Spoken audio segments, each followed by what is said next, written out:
ನಮಸ್ತೆ ವೀಕ್ಷಕರೇ, ನಿಧಿ ಅಡುಗೆ ಚಾನೆಲ್ಗೆ ನಿಮಗೆಲ್ಲರಿಗೂ ಸ್ವಾಗತ. ಇವತ್ತು ಮೊಟ್ಟೆ ಪ್ರಿಯರಿಗಾಗಿ ಒಂದು ಅದ್ಭುತ ರೆಸಿಪಿ ಜೊತೆಗೆ ಬಂದಿದ್ದೇನೆ. ಎಗ್ ಬಳಸಿ ಮಾಡಿದ ಯಾವುದೇ ಡಿಶ್ ಕೂಡ ತುಂಬ ಚೆನ್ನಾಗಿರ್ತದೆ ಹಾಗೂ ತುಂಬ ಸುಲಭದಲ್ಲಿ ತಯಾರಾಗುವಂಥದ್ದು. ದೇಹದ ಆರೋಗ್ಯಕ್ಕೆ ಕೂಡ ಇದು ತುಂಬ ಒಳ್ಳೆಯದು. ಇವತ್ತು ಮಾಡುವ ಈ ಎಗ್ ಚಿಲ್ಲಿ ಇದೆ ಅಲ್ಲ, ನೀವು ಸ್ಟಾರ್ಟರ್ ಆಗಿ ಸರ್ವ್ ಮಾಡ್ಬೋದು ಅಥವಾ ಪೂರಿ ಚಪಾತಿ ಜೊತೆಗೆ ಸೈಡ್ ಡಿಶ್ ಆಗಿ ಕೂಡ ಸವಿಬಹುದು. ಕೇವಲ ಒಂದು 10 ರಿಂದ 15 ನಿಮಿಷದಲ್ಲಿ ಇದನ್ನು ತಯಾರಿಸಬಹುದು. ಬನ್ನಿ ರೆಸಿಪಿಯನ್ನು ಪ್ರಾರಂಭಿಸೋಣ. ಇಲ್ಲಿ ಒಂದು 5 ಮೊಟ್ಟೆಯನ್ನು ಹೊಡೆದು ಒಂದು ಬೌಲಲ್ಲಿ ಸೇರಿಸಿಟ್ಟಿದ್ದೇನೆ. ಈಗ ಇದಕ್ಕೆ ರುಚಿಗೆ ಉಪ್ಪು, ಅರ್ಧ ಸ್ಪೂನಷ್ಟು ಕಾಳು ಮೆಣಸಿನ ಹುಡಿ ಸೇರಿಸುವ. ಬೀಟರಿಂದ ಅಥವಾ ಸ್ಪೂನನ್ನು ಬಳಸಿ ಚೆನ್ನಾಗಿ ಬೀಟ್ ಮಾಡಿಕೊಳ್ಬೇಕು. ಮೊಟ್ಟೆಯ ಬಿಳಿ ಭಾಗ ಹಳದಿ ಭಾಗ ಚೆನ್ನಾಗಿ ಮಿಕ್ಸ್ ಆಗಿ ಸೇರಿಸಿದ ಹುಡಿಗಳ ಜೊತೆಗೆ ಚೆನ್ನಾಗಿ ಬೆರಿಬೇಕು. ಮಿಶ್ರಣ ನೋಡಿ ಇಲ್ಲಿ ರೆಡಿಯಾಗಿದೆ. ಈಗ ತವಾವನ್ನು ಗ್ಯಾಸಲ್ಲಿಟ್ಟು 2 ಸ್ಪೂನಷ್ಟು ಎಣ್ಣೆಯನ್ನು ಸೇರಿಸಬೇಕು. ಪ್ಯಾನಲ್ಲಿ ಇಲ್ಲಿ ಎಣ್ಣೆ ಬಿಸಿಯಾಗಿದೆ. ಈಗ ಈ ಕಾದ ಎಣ್ಣೆಯಲ್ಲಿ ತಯಾರಿಸಿದ ಮಿಶ್ರಣವನ್ನು ಸೇರಿಸಿಕೊಳ್ಳುವ. ಒಂದು ಅರ್ಧ ನಿಮಿಷ ಇದನ್ನು ಸೆಟ್ ಆಗಲಿಕ್ಕೆ ಬಿಡಬೇಕು. ಈಗ ಇದನ್ನು ಹಂಚಿಂದ ಈ ರೀತಿ ಇನ್ನೊಂದು ಬದಿಗೆ ತೆಗೆದುಕೊಂಡು ಹೋಗಬೇಕು. ಇದೇ ರೀತಿ ನಾವು ಇದನ್ನು ಈ ರೀತಿ ಮಗಚಬೇಕು. ಮೆಲ್ಲನೆ ಈ ರೀತಿ ಮಾಡಿ ಸ್ವಲ್ಪ ಹುರಿದು ಒಂದು ಬದಿಯ ಮಿಶ್ರಣ ಸ್ವಲ್ಪ ಗಟ್ಟಿಯಾಗಿ ಡ್ರೈ ಆಗುವಾಗ ಇದನ್ನು ತಿರುವಿ ಹಾಕಿ ಇನ್ನೊಂದು ಬದಿಯನ್ನು ನಾವು ಕಾಯಿಸಬೇಕು. 2 ಬದಿ ಕೂಡ ಸ್ವಲ್ಪ ಡ್ರೈ ಆಗಿ ಕೆಂಪಗಾಗಬೇಕು. ಇದನ್ನು ಬುರ್ಜಿ ಥರ ಸಣ್ಣ ಸಣ್ಣದಾಗಿ ಪೀಸಸ್ ಮಾಡಬಾರ್ದು. ಈ ರೀತಿ ಸ್ವಲ್ಪ ದೊಡ್ಡದಾಗಿ ಇದನ್ನು ಕಟ್ ಮಾಡಬೇಕು. 2 ಬದಿ ಚೆನ್ನಾಗಿ ಕೆಂಪಗಾಗಿ ಕಾದಿದೆ. ಈಗ ಇದನ್ನು ತೆಗೆದು ಪ್ಲೇಟಲ್ಲಿ ಇಡುವ. ಈಗ ಅದೇ ಪ್ಯಾನ್ಗೆ 2 ಸ್ಪೂನಷ್ಟು ಎಣ್ಣೆಯನ್ನು ಸೇರಿಸಿ ಬಿಸಿಯಾದ ತಕ್ಷಣ 1 ಗಡ್ಡೆಯ ಬೆಳ್ಳುಳ್ಳಿ ಬೀಜವನ್ನು ಸಣ್ಣದಾಗಿ ಹೆಚ್ಚಿಟ್ಟದನ್ನು ಸೇರಿಸಿ ಹುರ್ಕೊಳ್ಬೇಕು.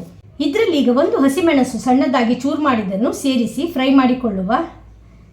ಇವೆರಡು ಇಲ್ಲಿ ಚೆನ್ನಾಗಿ ಫ್ರೈ ಆಗಿ ಕೆಂಪಗಾಗುವಾಗ 2 ನೀರುಳ್ಳಿ ಹಾಗೂ 1 ಕ್ಯಾಪ್ಸಿಕಮ್ ಸ್ವಲ್ಪ ದೊಡ್ಡದಾಗಿ ಪೀಸಸ್ ಮಾಡಿದ್ದನ್ನು ಸೇರಿಸಬೇಕು.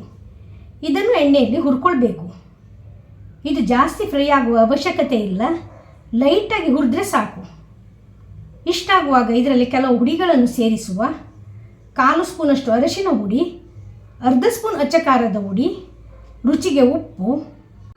ಅಂದರೆ ಮೊಟ್ಟೆಗೆ ಆಲ್ರೆಡಿ ಉಪ್ಪು ಸೇರಿಸಿರುವುದರಿಂದ ಸಾಸ್ಗೆ ಮಾತ್ರ ಉಪ್ಪು ಸೇರಿಸಿದರೆ ಸಾಕು.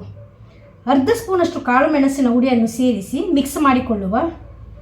ಹುಡಿಗಳು ಚೆನ್ನಾಗಿ ಮಿಕ್ಸ್ ಆದ ಮೇಲೆ ಇದರಲ್ಲಿ 1.5 ಸ್ಪೂನಷ್ಟು ಸೋಯಾ ಸಾಸ್, 1 ಸ್ಪೂನಷ್ಟು ಟೊಮೆಟೊ ಸಾಸ್ ಹಾಗೂ 1 ಸ್ಪೂನಷ್ಟು ಶೇಜ್ವಾನ್ ಸಾಸನ್ನು ಸೇರಿಸಿ ಮಿಕ್ಸ್ ಮಾಡಿಕೊಳ್ಳಬೇಕು.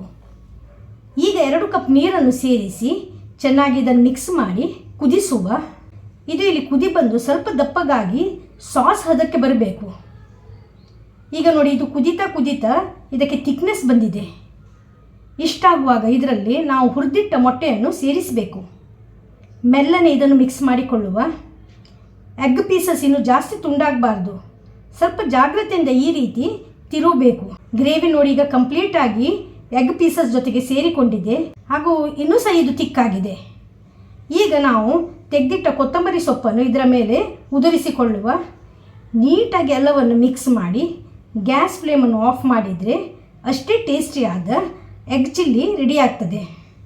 ನೀವು ಇದನ್ನು ಪೂರಿ ಚಪಾತಿ ಜೊತೆ ಸವಿಬಹುದು. ಸ್ಟಾರ್ಟರ್ ಆಗಿ ಕೂಡ ಇದನ್ನು ಸರ್ವ್ ಮಾಡ್ಬೋದು.